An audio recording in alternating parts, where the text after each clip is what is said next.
में जो प्रार्थना के ऊपर हम बातचीत कर रहे हैं, हम प्रार्थना के बारे में देख रहे हैं। आज हम एक विशेष बात को हम देखेंगे कि हमारे जीवन के अंदर प्रार्थना का उत्तर को अपनी आंखों से देखने के लिए क्या करें। हम सब कितने लोग हैं जो अपनी प्रार्थना का उत्तर अपनी आंखों से देखना चाहते हैं? हम सब देखना चाहते हैं। हम सब क्या चाहते हैं? हमारी प्रार्थना का उत्तर हम अपनी आंखों से देखें, हमारी प्रार्थना का उत्तर हमें दिखाई दे। हम केवल आपसे कहना चाहते, मैं आपके वो लोग नहीं है जो प्रार्थना करके रुक जाएं। मैं आप वो लोग नहीं होना चाहिए जो केवल प्रार्थना को बोल करके ठहर जाए, लेकिन हमें क्या होना चाहिए? हमारे जीवन में ये चाह होनी चाहिए, मेरी प्रार्थना को उत्तर मिले, मैं मेरी प्रार्थना को तो देखूं। जल्दी से क्वेश्चन हमारे सामने निकाले। मरकुस रचित सुसमाचार का 11वां अध्याय, बुक ऑफ मार्क चैप्टर 11 मेहरबानी से निकाले और उसके 24 प्रेज करो हालेलुया 24 को पढ़े। क्या कहते हैं?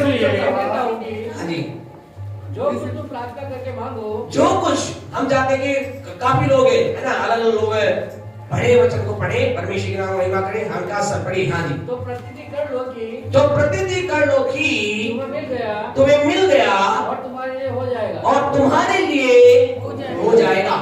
परमेश्वर वचन क्या कहता है यहाँ? ऐसा कहता है, जब तुम प्रार्थना करो तो क्या प्रतीति करो कि तुम्हें मिल गया है तो तुम्हें मिल जाएगा।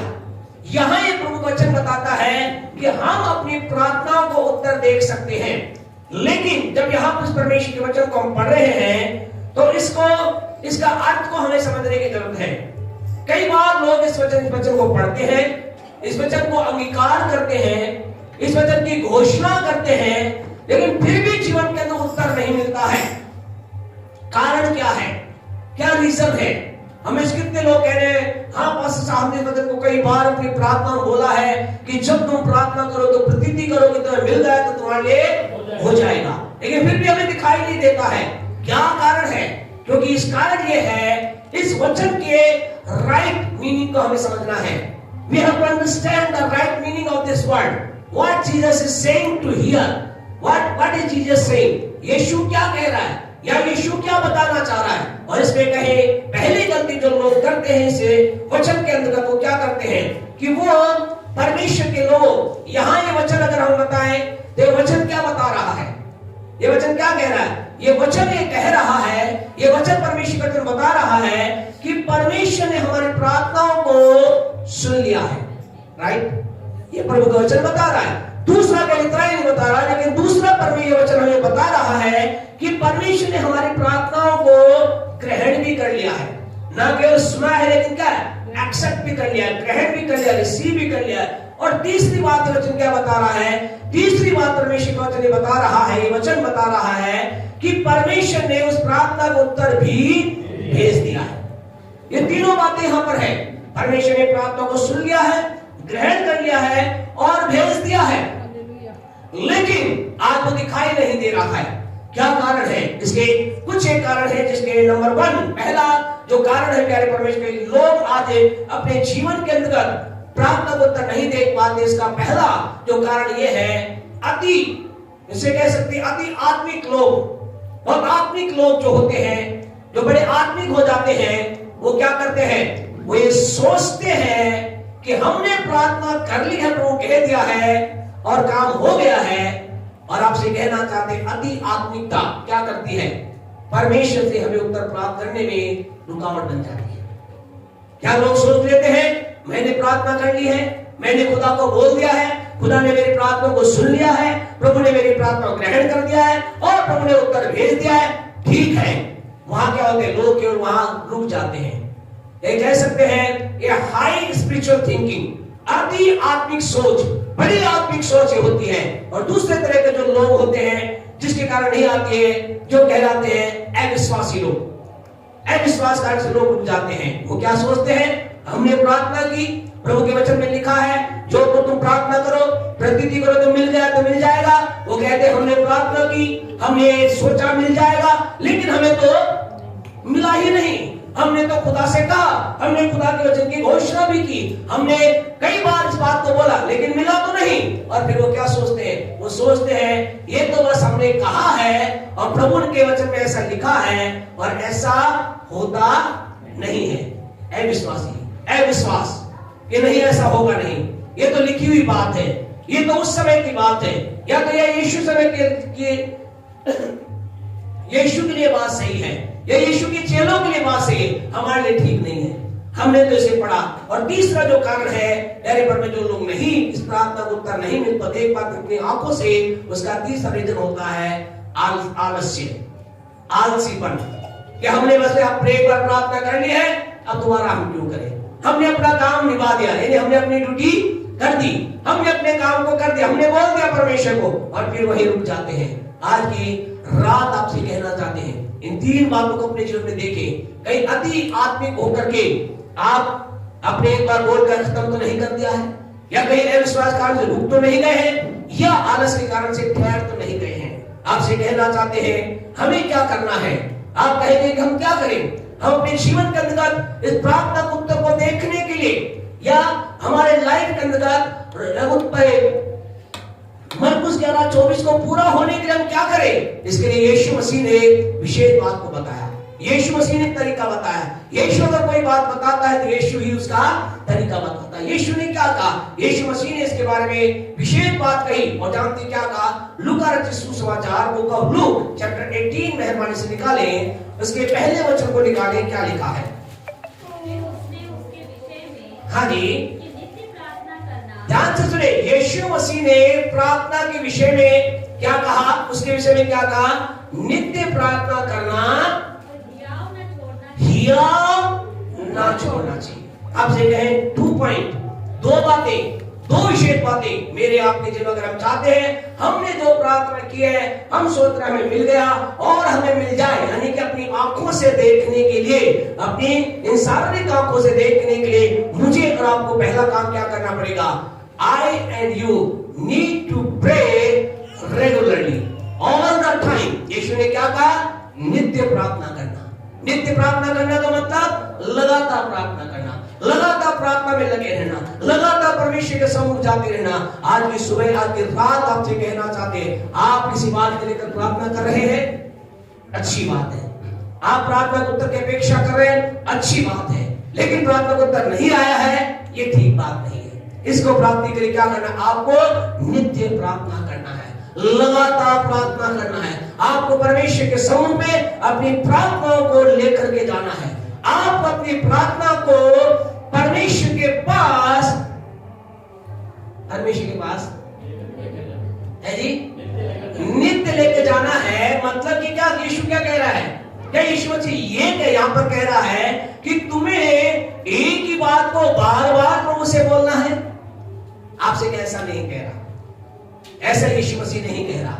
लेकिन नित्य प्रार्थना करने का मतलब क्या है, नित्य प्रार्थना करने का प्यारे परमेश्वर के लोगों, जब यीशु कह रहा है क्या है, यीशु मसीह ये कह रहा है, तुम जिस बात को लेकर के प्रार्थना कर रहे हो, जिस पॉइंट को लेकर के प्रार्थना कर रहे हो, उसे क्या करो, बार बार उस पॉइंट को हमें क्या विश्वास करना है। मैंने प्रार्थना की है परमेश्वर जी, मैं विश्वास करता हूं, मेरे तेरे वचन में लिखा है कि तेरे कोड़े खाने से मैं चंगा हो जाए। प्रभु तेरे वचन के अनुसार मैं चंगाई को ग्रहण करता हूँ। धन्यवाद तेरे वचन में मरकुस 11:24 के अनुसार तूने मेरी प्रार्थना को सुन लिया, मेरे लिए हो गया है, अब मेरे लिए हो जाएगा, ऐसा विश्वास करता हूँ। अब आपको अगला कदम क्या करना है, आपको उस विषय को परमेश्वर के पास अलग अलग रीति से बार बार लेकर के जाना है। उस विषय के लिए आपको क्या करना है, उस विषय के लिए जो पॉइंट आपके पास है उसको लेकर के क्या करना है, लगातार उस विषय के जब तक कि आप कब तक प्रार्थना करना है, कब तक परमेश्वर से नित्य करना है, कब तक करना है, जब तक कि आप अपनी शारीरिक आंखों से ना देख लो। आज क्या हो रहा है, लोग रुक जाते हैं और इस कारण से उत्तर नहीं आ रहा। यानी आप किसी बात को लेकर क्या करना है, उस बात को लेकर के परमेश्वर के नजदीक आप जाएं और उस विषय को लगातार परमेश्वर के सम्मुख अलग अलग रीति से, अर्थात कैसे, उसको हम थोड़ी देर बाद में आपको बताएंगे, करना है। लेकिन आपको कहना चाहते हैं, हमें परमेश्वर, जिस दिन आपने प्रार्थना प्रारंभ की, जिस दिन आप परमेश्वर की उपस्थिति में प्रार्थना में बैठे, ठीक सेम उसी समय क्या कर लेता है, परमेश्वर हमारी प्रार्थना को सुन लेता। एक वचन हमारे साथ निकाले, दानियल की पुस्तक उसका 10वां अध्याय निकाले, ताकि आपको पता लगे क्या हम बता रहे हैं। दानियल की पुस्तक उसका 10वां अध्याय और उसके 12 वर्ष को पढ़े, 12 वचन पढ़े। फिर उसने मुझसे कहा, हाँ जी, हे दानियल मत डर, क्योंकि पहले ही दिन को हाँ जी आगे, जब तूने समझने बूझने के लिए मन लगाया और अपने परमेश्वर के सामने अपने को दीन किया, उसी दिन तेरे वचन क्या हुआ? सुन लिए गए और तेरे लिए क्या हो गया? उत्तर भी रिलीज कर दिया गया। आज आपको खुशखबरी देना चाहते खुदा के लोगों, जिस दिन the day when you started your pray, आपने जिस दिन अपनी प्रार्थना को स्टार्ट किया, जिस दिन आप एक पॉइंट को लेकर खुदा के पास गए, ठीक उसी दिन क्या परमेश्वर ने आपकी मेरी प्रार्थना को सुन लिया, ग्रहण भी कर लिया और उत्तर भी भेज दिया। तीनों काम कब हो गए? सेम डे, द डे और the time, the moment when you started pray, जब आपने किया उसी समय। ध्यान रखिए इस बात को, हृदय में उतार लेना। कभी अपने आप में शैतान आपके अंदर संदेह लाने की कोशिश करे तो शैतान को कहना, मेरे प्रभु ने मेरी प्रार्थना को जिस दिन मैंने उससे की, उसी दिन मेरी प्रार्थना को मेरे स्वामी ने, मेरे प्रभु ने सुन लिया। और न केवल सुना, लेकिन मेरी प्रार्थना को ग्रहण भी कर लिया। न केवल उसने मेरी प्रार्थना को ग्रहण किया, लेकिन मेरी प्रार्थना का जो उत्तर था, अगर मेरी प्रार्थना का उत्तर चंगाई था तो उसने चंगाई को भेज दिया। अगर मेरी प्रार्थना का उत्तर धन था, उसने धन के प्रबंध कर दिया। अगर मेरी प्रार्थना का उत्तर मेरे परिवार का उद्धार था, उसने उद्धार को भेज दिया, परमेश्वर ने भेज दिया। दानियल को आकर के एक खबर मिलती है, लेकिन दानियल क्या कर रहा था? क्या उसने किया? कितने दिन तक वो प्रार्थना करता रहा? कितने दिन तक करता रहा? कितने दिन तक करता रहा? है जी, प्रभु के वचन में क्या लिखा है? 10 को पढ़े, लूका 1, दानियल की पुस्तक 10 का 2 और 3 पढ़े, क्या लिखा है? उन दिनों में दानियल 3 सप्ताह तक, सुने कितने सप्ताह तक? 3 सप्ताह तक शोक करता रहा। उन 3 सप्ताहों के पूरे होने तक, हाँ जी, मैंने न तो स्वादिष्ट भोजन किया, ना तो मैंने स्वादिष्ट भोजन किया, न मांस या दाख मधु, हाँ, किसी तरह से अच्छा भोजन मैंने नहीं खाया, अपने मुंह में रखा। हाँ, प्रेज़ द लॉर्ड। परमेश्वर के लोग क्या कह रहे हैं? कितने दिन तक? 21 दिन तक, यानी कि 3 सप्ताह तक। इसका उत्तर कब आ गया था? पहले दिन। परमेश्वर ने कब सुन लिया था? ग्रहण कब कर लिया था? पहले दिन या उसी दिन, और उत्तर भी उसी दिन आ गया था। लेकिन फिर भी ये क्या कर रहा है? 21 दिन तक ये क्या कर रहा है? प्रार्थना कर रहा है। क्यों कर रहा है? क्या ये फ्री व्यक्ति था? क्या इसके बाद टाइम नहीं था? यानी परमेश्वर लोगों को दानियल के बारे में पढ़े तो आपको पता चलेगा, दानियल एक ऊंचे पद पे था, राजा के सेकंड जो स्टेप पे ये था, बड़ी जिम्मेदारी इसकी थी, बड़ा जिम्मेदार व्यक्ति था। आपसे कहीं कई बार शैतान क्या मन में डालता है? अरे ये तो वो तो फ्री है, उसके पास तो कोई काम नहीं है, तेरे पास तो इतना काम है, क्यों तुझे प्रार्थना कर? नहीं, हमें अपने जीवन के अंदर प्रार्थना करना है और करते चले जाना है, करते चले जाना है। कब तक करते चले जाना है? जब तक कि हम अपने जीवन के अंदर उस उत्तर को ना देख लें। जानते जब आप प्रार्थना करते हैं क्या होता है? आपको मालूम है? खुदा को प्रार्थना को हल्का मत समझिए।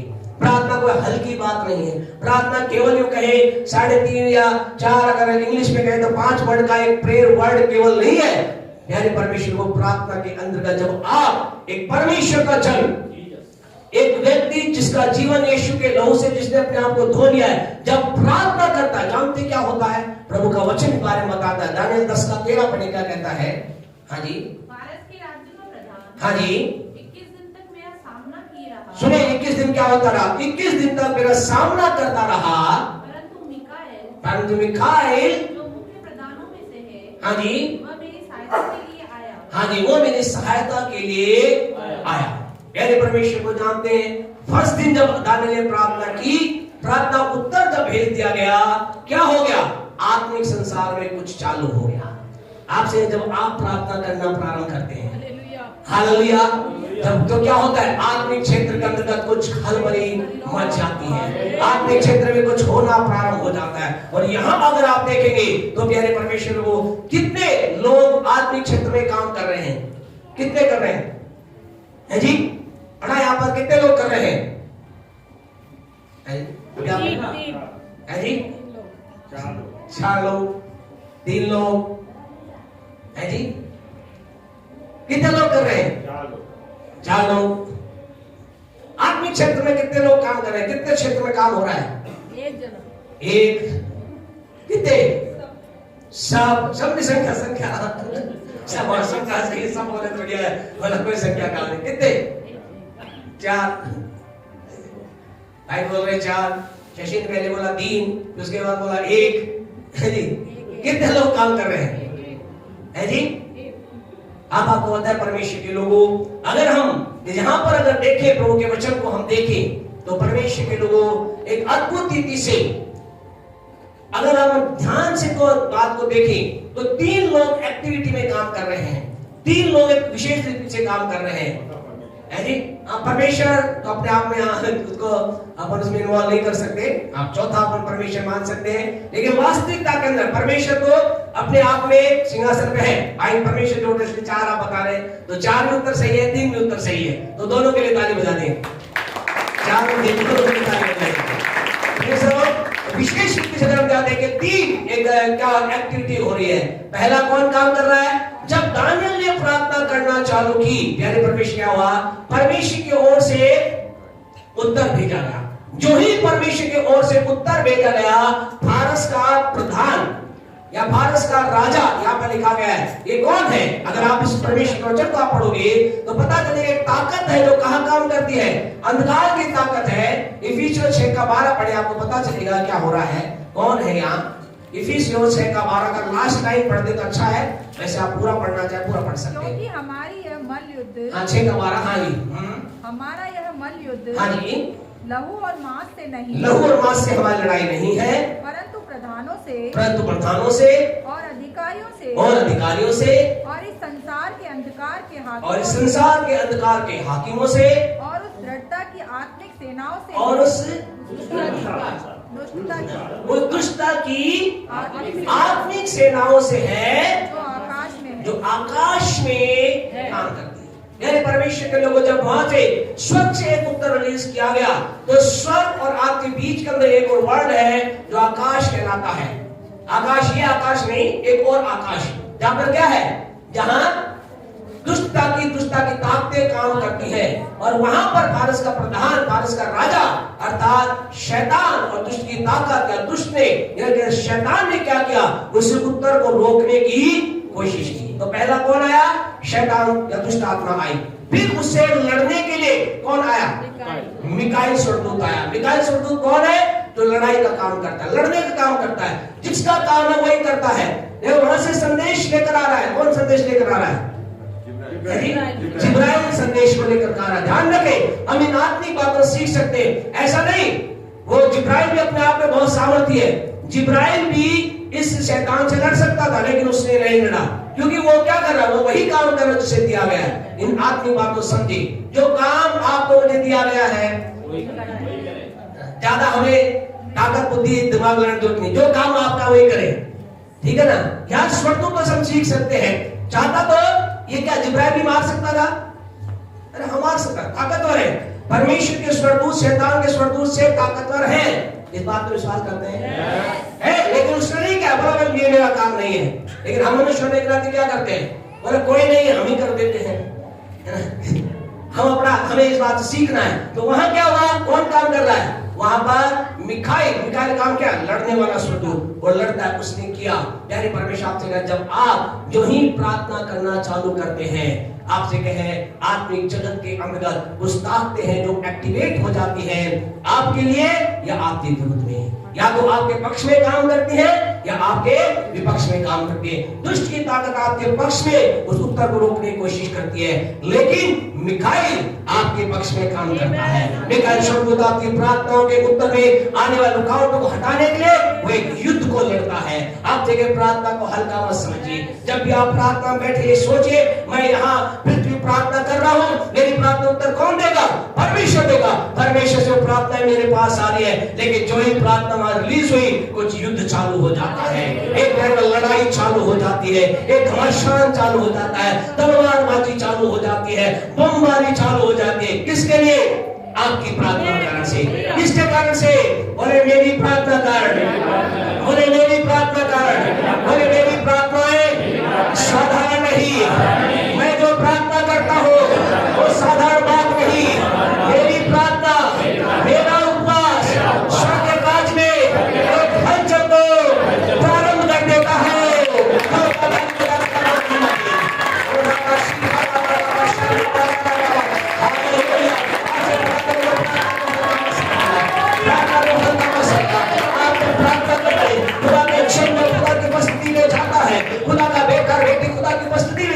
एक हलचल वहां हो जाती है और आपके पक्ष में एक ताकत आपके लिए कार्य करना प्रारंभ करती है। और क्या हुआ?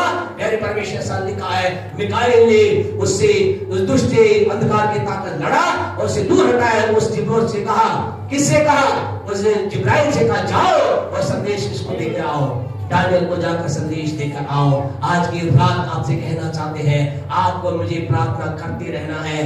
कब तक करते रहना है? जब तक कि हमें वो उत्तर प्राप्त ना हो। और आज की रात आपसे कहना चाहते हैं, जब आप परमेश्वर के लोगों प्रार्थना कर रहे हैं, आपने एक प्रार्थना की है, आपने एक निवेदन प्रभु के पास भेजा है, आपको 11:24 के अनुसार ये विश्वास करना है। फिर आपको कह रहे विश्वास करना है कि प्रभु ने आपकी प्रार्थना को सुन लिया है, ग्रहण कर लिया है और उसका उत्तर भी भेज दिया है। अब मुझे मेरी आंखों से देख ले क्या करना है, हमें क्या करना है। मुझे आपको उस प्रार्थना को, अगला जो कदम है वो हमें बार बार प्रार्थना नहीं करना, लेकिन हमें क्या करना है, हमें धन्यवाद के साथ अलग अलग रीति से परमेश्वर के नजदीक बनाए रखना है। इसका मतलब मेरे पास साहब क्या आप समझे नहीं? हम अगर आप समझे नहीं तो आप कहना चाहते, यदि आप अपने परिवार के उद्धार के लिए प्रार्थना कर रहे हैं, आप उसका नाम लेकर प्रार्थना करें, प्रभु मेरा भाई उसका नाम ये है, मैं दुआ करता हूँ उसके जिनमें उद्धार आए।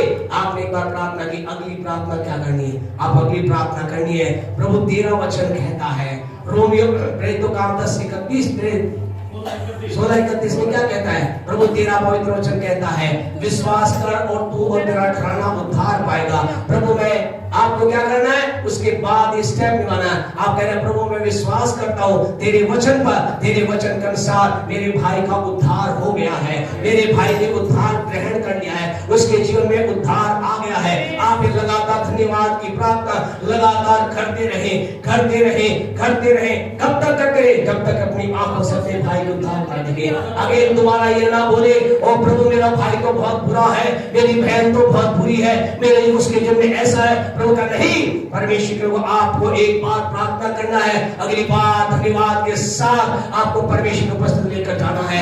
आपसे कहना चाहते, चर्च के लिए दुआ कर रहे हैं, आपसे मेहरबानी से कहना चाहते हैं प्रार्थना बंद करें। प्रभु विश्वास करता हूँ कुर्सियां भरने जा रही है, नहीं, आपको ये प्रार्थना करना, प्रभु तेरा वचन कहता है मैं अपनी कलीसिया बनाऊंगा, अगर उनके प्रार्थना ना होंगे, प्रभु तो अपनी कलीसिया को तू बना रहा है और धन्यवाद में देता तूने हर कुर्सी को भर दिया है, हर कुर्सी से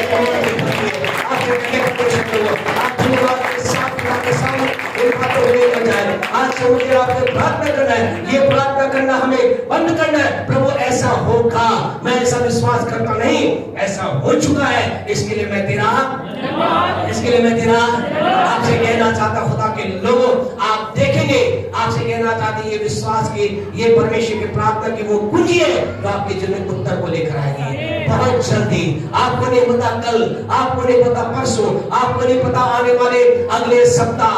हम तो विश्वास करते इसी संडे आपके तमाम रिश्तेदार यहाँ कुर्सी बैठकर कर रहे हैं, परमेश्वर की महिमा कर रहे हैं, क्योंकि मेरे पिता ने अपने वचन को पूरा किया है। जो कहता है विश्वास कर, तू और तेरा घराना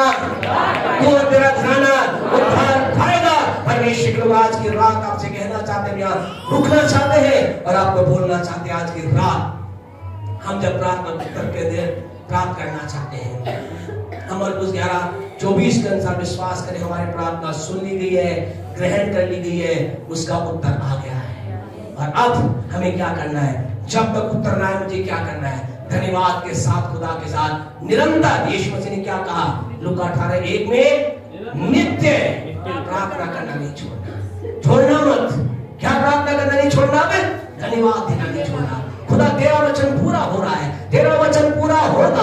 परमेश्वर तेरे वचन में लिखा है, मत्ती 24:31 में ऐसा लिखा है। क्या लिखा है? आकाश पृथ्वी टल जाएंगे लेकिन तेरा वचन कभी नहीं टलेगा। और तेरे वचन में ऐसा लिखा है, धर्मी का वंश बचाया जाएगा। प्रभु तेरा वचन कहता है कि जितनों ने आपकी दृष्टि की उन्होंने ज्योति को प्राप्त किया। प्रभु मैं ज्योति को प्राप्त कर रहा हूँ, मेरे जीवन में अंधकार नहीं आएगा, मेरा मुंह काला नहीं होगा, मैं ज्योति को देखेगा। क्यों? क्योंकि तेरा वचन कहता है। हम धन्यवाद के साथ खुदा के वचन की घोषणा करें। आप लिख ले, प्यारे परमेश्वर को आने वाला ये सप्ताह ही आपके जीवन में अद्भुत अद्भुत अपनी आंखों से बड़ी आशीष को देखने का प्यारे पर सप्ताह बन जाएगा। हमें क्या करना है? नित्य प्रार्थना करना है। और अगली बात यीशु ने क्या की? हियाव ना छोड़ना, हिम्मत मत छोड़ना। उत्तर नहीं आ रहा, हिम्मत मत छोड़ना। अगर आपकी आंखों से भी दिखाई दे रहा उत्तर मत सोचना, ओ पास्टर साहब ने तो बोला था, खुदा के वचन में ऐसा किया है, हमें करते चले जाना है। दानियेल ने क्या किया? 21 दिन डटा रहा, उपवास के साथ रहा। प्यारे परमेश्वर वो उपवास के बारे में आपसे कहना चाहते हैं। उपवास में कई लोग हमारे नए हैं, कई लोग पुराने हैं। वो कहते कब तक करें? आपकी इच्छा है। आपको लगता है एक टाइम का खाना छोड़ करके आप उपवास कर सकते हैं, आप दिन का खाना छोड़कर उपवास कर सकते हैं, और शाम के अंतर्गत आपको इच्छा है 5 से 6 बजे आप खाना खा सकते हैं, कोई दिक्कत नहीं। खाना मैटर नहीं रखता, मैटर ये रखता है कि आप कितना समय प्रभु के साथ बिताते हैं। खाना क्यों अवॉइड किया जाता है?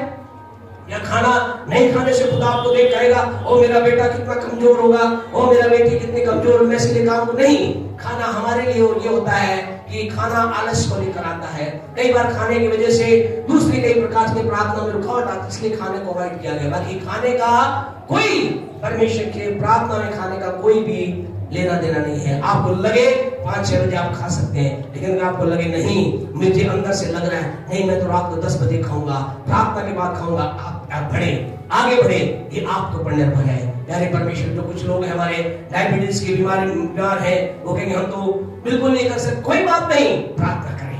प्रार्थना हम सब कर सकते हैं। घर जाकर के आप पढ़ना प्रभु के वचन में। कई बार मैंने बताया समुद्र की पुस्तक के अंदर 30वें अध्याय में क्या लिखा है? हर चीज का समय है, लेकिन वहां अगर आप देखोगे प्रार्थना के बारे में नहीं है। ये प्रार्थना का कोई समय नहीं है, हर समय कर सकते हो, किसी समय कर सकते हो। आपसे कहना चाहते हैं एक काम है जो आप और मैं सब कर सकते हैं, वो क्या है? प्रार्थना। प्रार्थना हम सब कर सकते हैं, तो हम करें, परमेश्वर की आशीष प्राप्त करें। आने वाले दिनों में मैं आप इस गवाही को देने जा रहे हैं। परमेश्वर ने प्रार्थना के उत्तर के रूप में मुझे बचाया, मेरे परिवार को बचाया, मेरे बिजनेस को बढ़ाया, मेरे घर को उन्नति दी, मेरे परिवार को उन्नति दी, मेरे घर के अंदर आशीष दी, मेरे जीवन में चंगाई दी। आप में से प्रत्येक जन ऐसी गवाही देने जा रहा है। आइए आंखों को बंद करें, खुदा का धन्यवाद दें। हालेलुया। महान जीवित अनुग्रह का सामर्थ्य पिता, हम आपके नाम को धन्य कहते हैं कि आपने हमारी प्रार्थना को सुन लिया, आपने हमारी प्रार्थना को ग्रहण किया, उत्तर दे दिया, और हम लोग अपनी आंखों से उन प्रार्थना के उत्तर के रूप में हर चीज को देख रहे हैं। क्योंकि तेरा वचन यही कहता है कि जब तुम प्रार्थना करो, प्रतिज्ञा करो, तो मिल गया तो मिल जाएगा। हम प्रतिज्ञा करते हैं कि जितनी चीजों के लिए हमने व्यक्तिगत तौर से, पारिवारिक तौर से, कनिष्ठ से प्रार्थना की है, हर एक चीज आपने हमें दे दी, और हम अपनी आंखों से देखने जा रहे हैं। यीशु के नाम से प्रभु के लोग कहें हमारे परमेश्वर का प्रेम, परमेश्वर का अनुग्रह, पवित्र आत्मा की सहभागिता आपसे लेकर यीशु मसीह के दूसरे आगमन तक हमारे साथ, जो प्रभु की उपस्थिति में ठहरे लोगों के साथ बनी रहे। आमीन, आमीन, आमीन। God bless you all. प्रभु आप सबको आशीष दे।